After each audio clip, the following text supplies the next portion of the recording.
All right. Well, hey, it's great to be here again. There's not too many years that we've sat in here and had players signing in February, which I call the late signing date. But again, one of the last ones I can remember finding the last week of January out on the road by accident was Servassier Dennis. It's one of my memorable February signing guys. So hopefully I have two more like that as we go through. But again, we signed 19 guys in December, and we were able to sign two more in this next period. The coaches did a heck of a job on the road, but I'll get right into it. So we'll have a total of 21 high school players. I think you start off, 21. I know how that, goes across the country as far as that many high school players. And I get a question by high school coaches all the time about, this transfer portal, how many you take? And we're never going to stop taking high school players. We're always going to try to fill up as much as we can with the greatest high school players we can, and then whatever's left over, we'll go fill that with somebody in the transfer portal, but never going to save like 10 of them and figure, hey, we'll go find somebody in the portal. So we'd like to develop our guys here in Pittsburgh. We love high school players, and that'll never change as I go through and become the head, as I'm the head coach of Pitt. So, again, the first guy is Tyreek Robinson, a 5'10", 170-pound wide receiver from Shreveport, Louisiana, Evangel Christian Academy. Very successful high school down there. Coach Bell, Coach Underwood loved this guy's speed, his athletic ability, the way he changes directions. Again, came on an official visit with his dad, Joe. Had a great weekend here in Pittsburgh with him. Had a great home visit with him down in Louisiana. I don't know how many people have been down in Shreveport, but his dad brought home a box of donuts from Southern Donuts. And if you ever go down that way, wow, okay.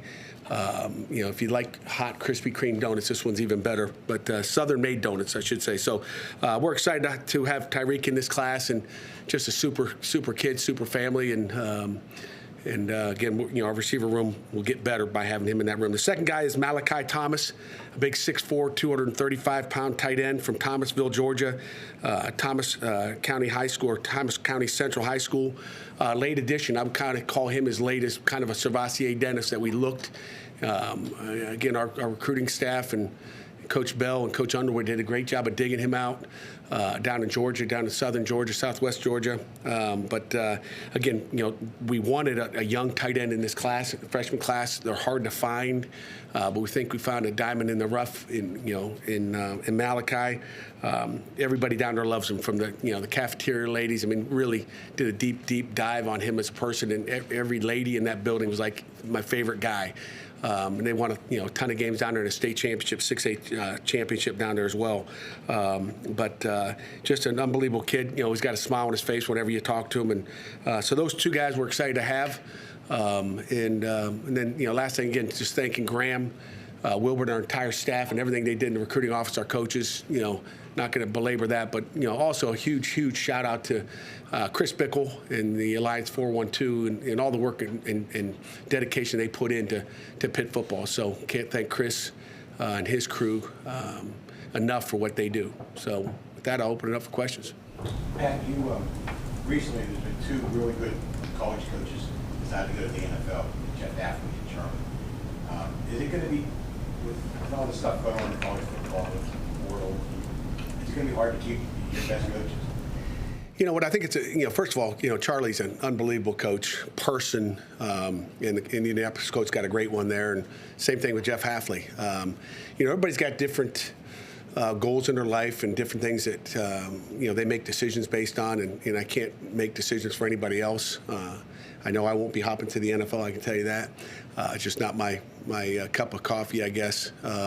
But I think everybody's got to make that decision. I think, coaching the National Football League is different than coaching these young guys. I mean, I've sat in a meeting here for about 30 minutes this morning with our guys, and I just love coaching these groups. I love developing the young men we have in our room and trying to get them to do it the Pitt way, the professional way of working with them. So, I think you've seen this for years, Jared. This is not the first time maybe it hit, right in our room, right in our building with Coach Partridge. But this is happening for years, I think. But I think, someone's probably do a study on how many coaches left 5 years ago from college football to, if you did a study, I bet you every year you see an increased number for whatever reason. And I think a lot of things are happening in college football, certainly are part of that reason, I think. People, we all love to coach. It's like the first thing I told our guys, it's great to be back in here and get to coach. This is what we do. This is what you love. Some things you love as a college coach or a pro coach, and sometimes you don't like some things. And just being back in here and coaching football is what you love. And in the National Football League, you don't have to worry about recruiting. You don't have to worry about one of your players missing class or 5 minutes late for anthropology class, whatever it may be. So there's different things that we get to do at the collegiate level, and every once in a while you readjust your goals, and people have to make decisions based on what's best for them and their families. What's the challenge to replace a guy like Charlie who's so huge to your program? It's funny. It's never easy to replace anybody. But I look back and I look at what we've done here, and we're going to hire good people and great coaches, and it starts with the great people, and sometimes you have names on the tip of your tongue to fill those positions, but it's not rocket science what we do. We've had success wherever we've been, and like I said, Coach Partridge is as good as you get as a D-line coach, but we had good line coaches at Michigan State and had great success, got a lot of sacks and TFLs, and we're like, you do it wherever you are. So, I think, Randy Bates and our defensive staff will find a way to get it done. We'll hire a great guy to replace him. And, whoever we've replaced, whether it was when Coach Stacchiotti took over in the strength department, we hired Ryan Mandelak when we lost Rob Hartley to a coordinator's job. We lost Ronaldo Hill, if you look years ago. You just continue to bring quality coaches in here. And there's a ton of them out there. And again, it's our job as coaches, it's my job as the head coach to develop our coaches. I always say this: you better get good people in the building that know how to build relationships with your players, and then the next thing is we can coach the coaches. You can't coach a guy to be a good person, but you can coach him to coach this better or do this better, and that's kind of what we'll do. But again, I've coached D-line. I'll go take the D-line over. I've coached it all, and again, we'll be running the same defense. Nothing's going to change. Is there a name on the tip of the tongue? Oh yeah, a couple of them. We just talked to Kade before you walked in here. It was the first time we got to talk to him and hear him describe the offense. Sorry it was so late, but the timing just didn't work any other time. But yeah, go ahead. We got there eventually. We got it before spring, so yep. We'll take it. Thank God. Hearing him talk about it, it's obviously a pretty big contrast to what you've done here before. How much did you go into the process of saying, I need something different, I need something that is a departure from what we've done before, going a different direction? It was huge. I think there's nothing more stressful than hiring people, because it's, you lose sleep over it. Like, the day after the season, I start to strategize and think, what are we going to do? How are we going to do this? And, it's hard. And then it's hard to put the rest of the staff together. Myself and Coach Bell, hours and hours and hours of text message and just talking about different guys and what fits him, what fits me, what fits us as a team. And it's never easy. And the hardest one is that coordinator job. And I think once, I got Coach Bell in here, it was easier to get the next pieces in there, but it's just finding the right piece, because he's got guys on the tip of his tongue that he likes, and it's just finding the right guy that fits Pitt. So that's never easy. It's like, I take it personal, and it's, we got to get the right guy in here, and we want to go. And I couldn't be more excited about Kade Bell and what he can bring to our offense, to our kids, and he's the whole package. He really is. What convinced you by Coach Bell that he was the right guy? What convinced me? Everything, really. There was, again, I talked to a lot of guys, for that position, and just really everything about him. I'd probably say his enthusiasm, his energy. He's really, really confident in what he can do. He's a builder. He built his own offense. Kind of built my own defense. He's kind of built in the same mold. Again, coach's kid, and I think those guys are ball coaches, and he's confident in what he does. He's got answers to everything. We're going to be in up tempo, at times, and we're going to play fast. And I think, really, maybe one of the things that sold me is, defensively we're not very complicated.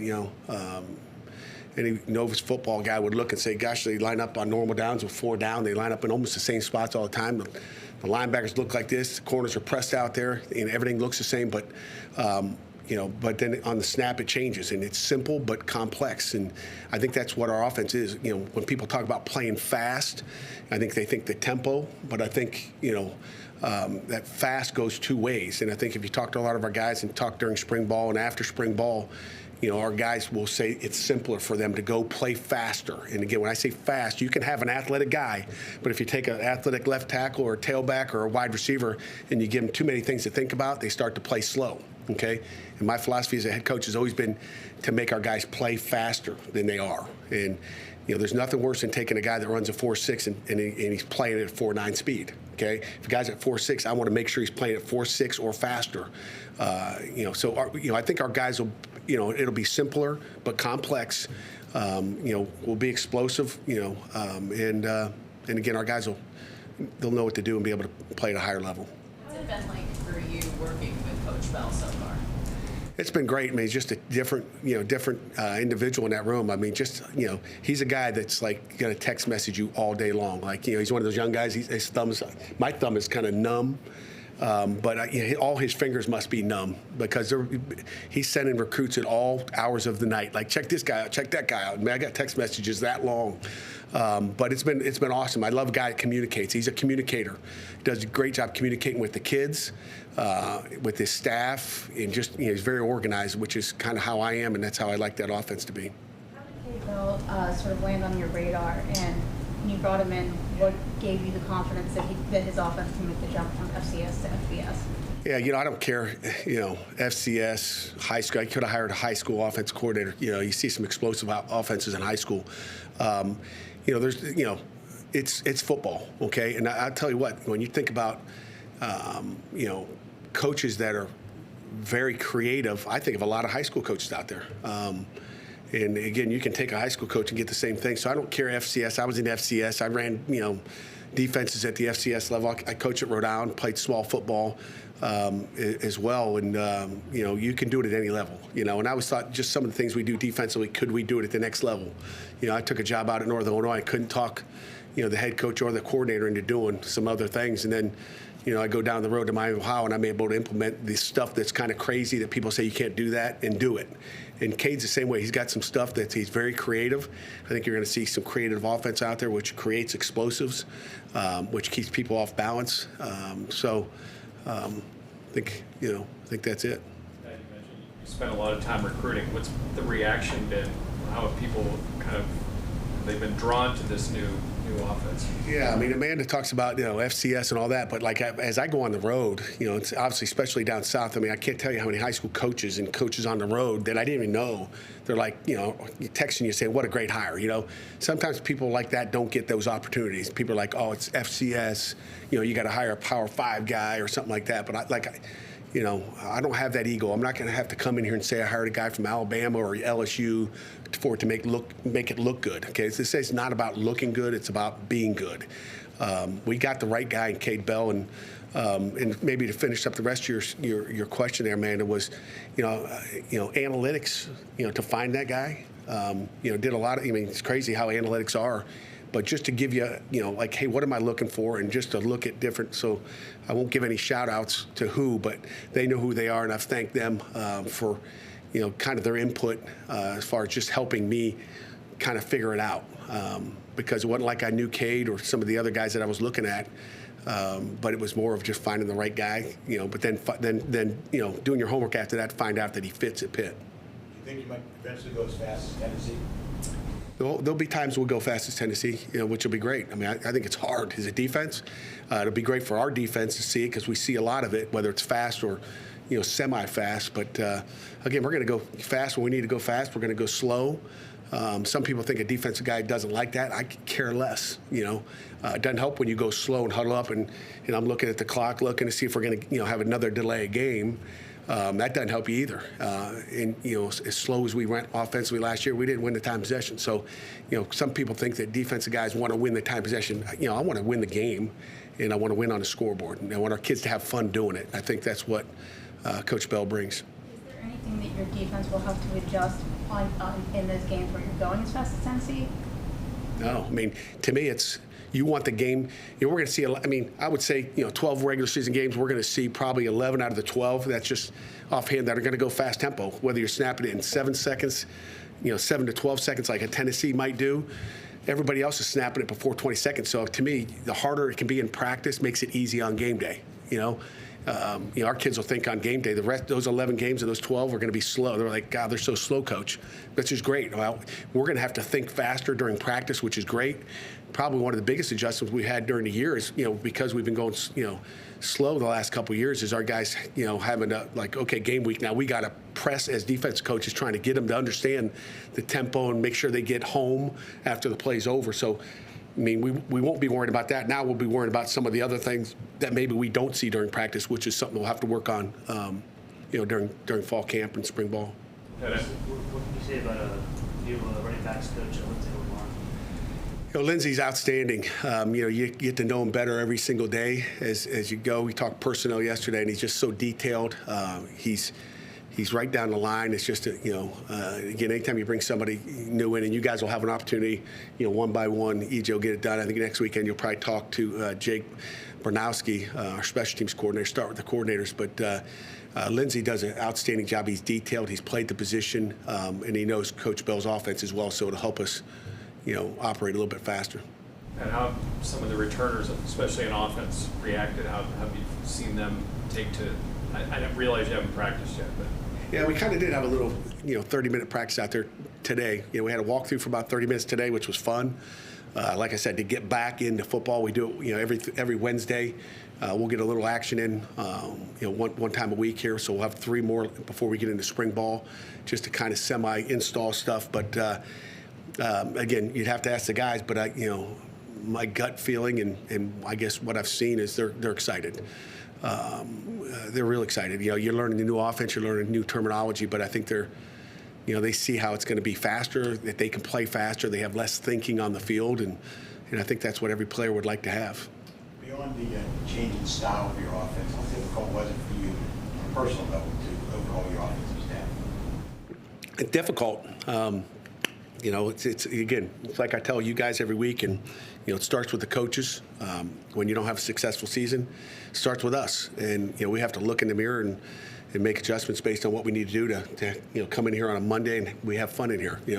Jerry, I expect you to be doing jumping jacks and being excited in here.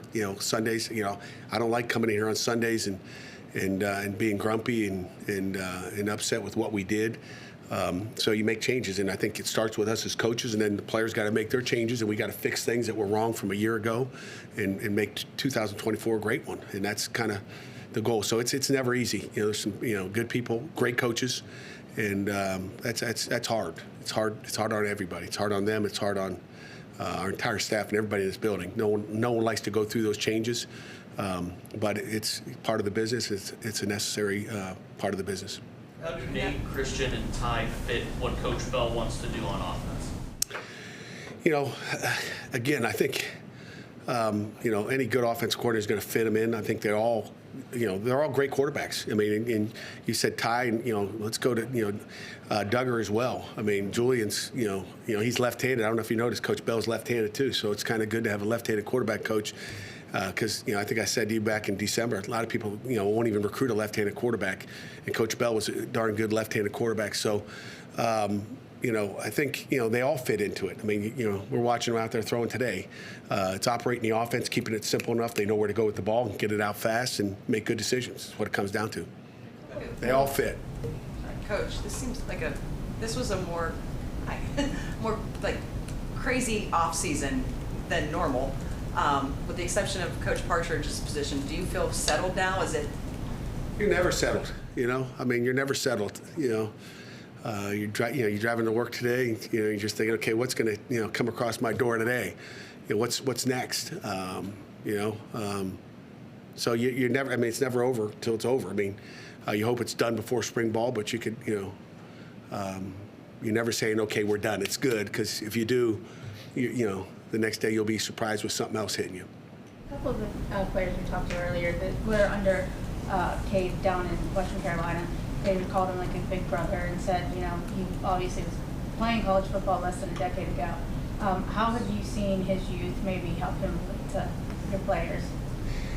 Well, I think, he obviously, coach is a coach. I don't care what his age is. It doesn't really matter. But, I talk about enthusiasm, and and energy. And you know, again, I got enthusiasm, energy, and I'm an old guy.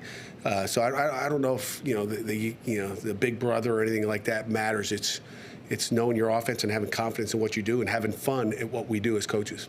Kade Bell said that you're a very open-minded, person to work with. Also said that you guys have had disagreements at times, argue. What has it been like, just kind of getting to know each other on coming to terms on things? Again, I don't know if we've had disagreements, but he'll have his opinion of just. Again, the only thing, it's going back and forth, which is great dialogue. You need to have dialogue. The one thing I don't want is a yes man. Okay? If I say, hey, I think this is the best guy for the job, and he's like, okay, coach, that ain't good. I want guys that are gonna say, coach, this is what I think. Hey, why do you think that? So I won't even talk. I don't know if I'd call it a disagreement, but it's discussions more than a disagreement, because I don't think we've disagreed at all. And to me, in the coach's office, you better have guys that are, I need a guy who tells me, like, hey, this is what I like to do and this is why. Like, I get it, but you better have the why of what you're doing. I think that's part of, good coaching, is always being able to answer that question, why are you doing it? And I think everything we do as coaches, whether it's a drill on the field or, decision you make in the meeting room as far as the game plan goes, like, what's the reason for that? Why are we installing that? There's a reason why. But to me, you always want to have the reason why. And I think it's always good for coaches to look back and go, okay, why am I putting that in? Or why am I doing this drill? How does that drill translate to the field on game day? But that's my job as a coach, to make sure they're thinking about the whys of what we do and how we do it. From a fan's perspective, how would you, to wrap their head around this new offense, would you say West Coast, 2-minute, hurry up, run and shoot? Is there any kind of nickname that you've come up with? Or Pitt offense, okay, 2024. Great question. What is it? Coach Bell would say it's an NFL style, okay, but he's just put his twist to it, okay. The NFL doesn't go that fast, so it's not going to be like these, these things maybe you never saw before. I mean, college football is college. Football is football. Okay, you're going to see us do concepts that high schools do. You're going to see us do concepts that colleges, across the country do. You're going to see us do concepts. We're going to try to do it better and do it with a little bit more tempo at times, and try to get in better plays than the defense has. So I would say it's an NFL tempo type offense. That's what I'd say. But hopefully you ask Coach Bell that question, he could give you a good answer. I'd say, but it is NFL. I mean, when you look at what we're doing, it's like the NFL. We're just going to put a little twist to it, and he's got his own wrinkles where he can get enough wrinkles in it that we're not going to be predictable on a game day, I think. I was wondering if you're going to get the fast lane and put the hammer down. All right, Jerry. You're jettisoned from here now. I escort this. What do you mean, Jerry? I don't get it. The fast lane. I'm always in the fast lane going fast. We'll take a couple more serious questions. When's the last time you got a speeding ticket? Years. Me too.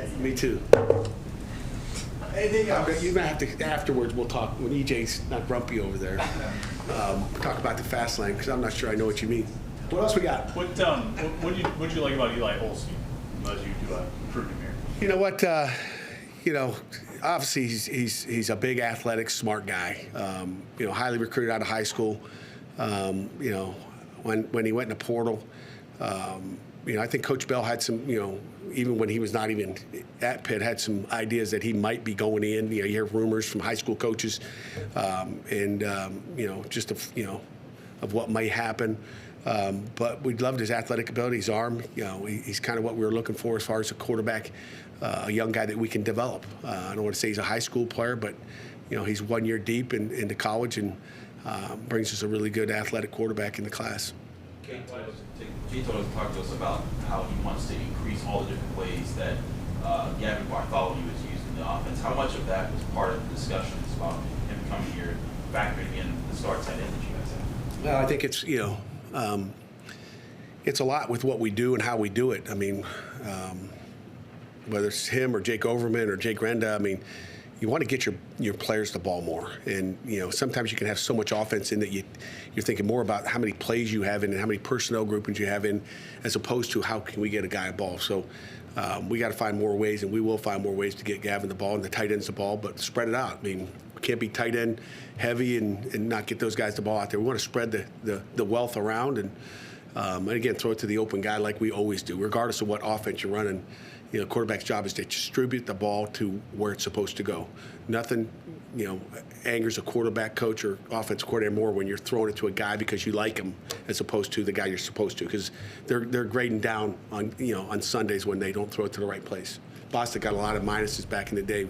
He was throwing it to the good guys back there instead of reading his coverage. Sorry, Why is Pat. it- I know it's not true. Why is it still important for you to fill up your class with high school and have that be the priority as opposed to? Because I think, there's a lot of great high school players out there. And again, that's a development question. I mean, it's about developing players and taking these young guys. Sometimes you can get some guys that are stuck in their old ways and don't want to do it their way. There's something to developing high school players into great college players and move them on to the NFL. And if everybody's going one way to the portal, then I'd rather stick, and I'm sure there's a lot of coaches across the country who still have that philosophy. I know there's a lot of high school coaches worried about, their guys getting opportunities, but I think, I still believe that's my way, our way, Pitt's way of developing a football team. Do you have to consider different training methods for guys that can hit the offensive line group when it comes to the pace of the game and how fast they're going to have to move to get used to that? Not really. I mean, we got 2 tackles that are 200 or 335 pounds. They'll be able to go. It's called training. Coach Steck, does an unbelievable job. And it's kind of what you get used to, right? When you practice with tempo every day, you get used to it. And that's the tempo. By the time we get to fall, all guys have a good idea of how fast we want to go, who's going too slow, who's got to get going more, who's got to cut a little weight. But I don't think that's going to be and again, we've done this in the past, and we've gone fast in the past. We've gone fast in 2 minutes anyway, last year. So, I mean, it's just a different way of playing. And again, we're going to speed it up. We're going to slow it down. We're going to speed it up. We're going to slow it down. We're going to look fast, look slow, and go. Anything final? Coach, thank you very much. All right. Appreciate it.